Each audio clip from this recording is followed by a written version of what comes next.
Salut à tous. Aujourd'hui, un petit tour dans les rocailles extérieures au cactus vosgien. Il est 8 h du matin. Je vais vous montrer des belles joubarbes. Celle-ci, c'est le Lilac Time. C'est un coloris extraordinaire, hein. Il s'apprête à fleurir. Alors, comme vous le savez peut-être, la rosette qui fleurit, meurt après, hein. Donc ça, elles sont en fin de vie. Mais une fin de vie explosive, hein, avec plein de vie finalement, hein. Donc très belle joubarbe que ce cultivar qui s'appelle Lilac Time. On va aller regarder un peu à côté. Ici on a des joubarbes qui dépassent la limite, hein. Se mettent à pousser dans une allée que je suis en train de faire là.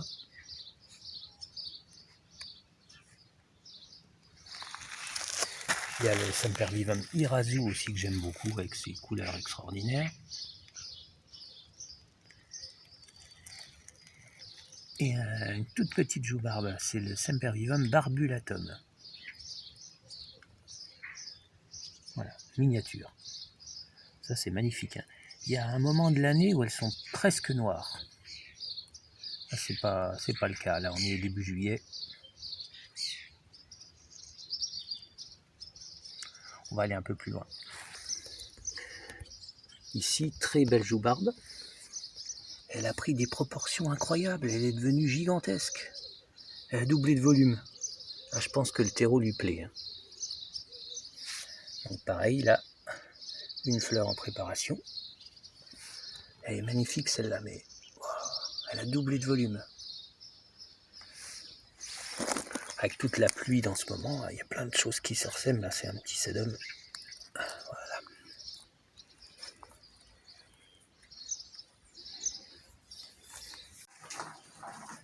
Là, on change d'heure, il est 13 h et on est dans la serre tempérée.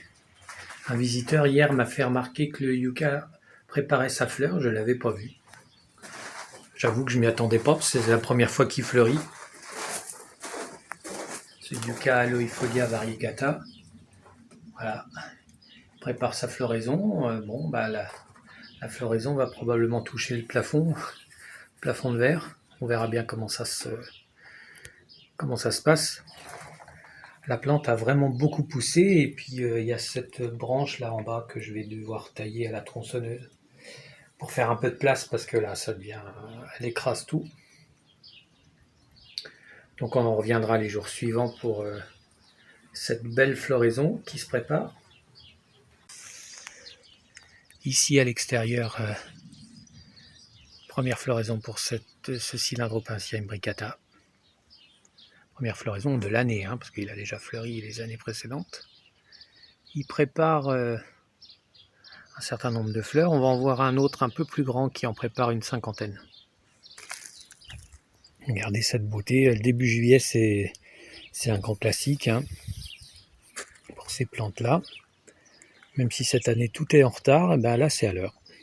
Donc il y a une 50aine de fleurs qui se préparent.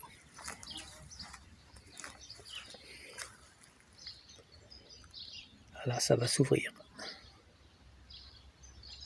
Ça c'est chouette.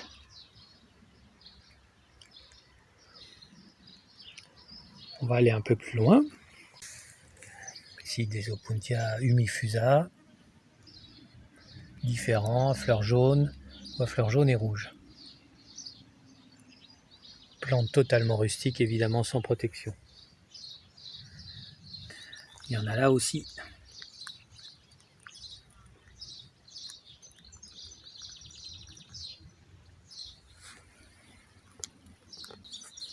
Ah, ici un beau bouquet là. Beau bouquet de fleurs. On est le 7 juillet. Et maintenant, on regarde dans les plantes non rustiques, il y a des fleurs aussi. Ici, Telocactus nidulans.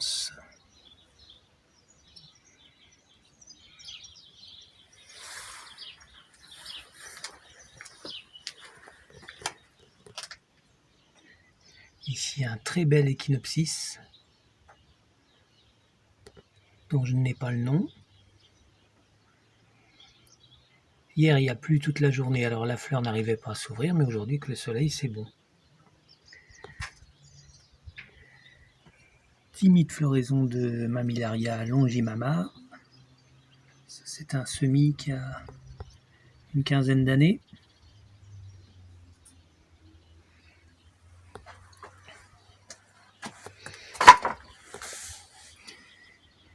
Ici, petite fleur qui se prépare pour ce Mammillaria, et puis dans quelques jours, cet échinopsis qui va faire une grande fleur.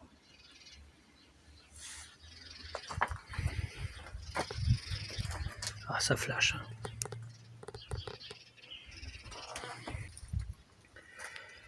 Ici, un Opuntia professeur Berthet. Très belle couleur.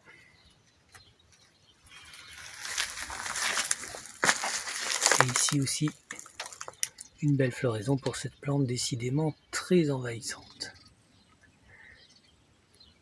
A bientôt, un pouce bleu et n'oublie pas de t'abonner.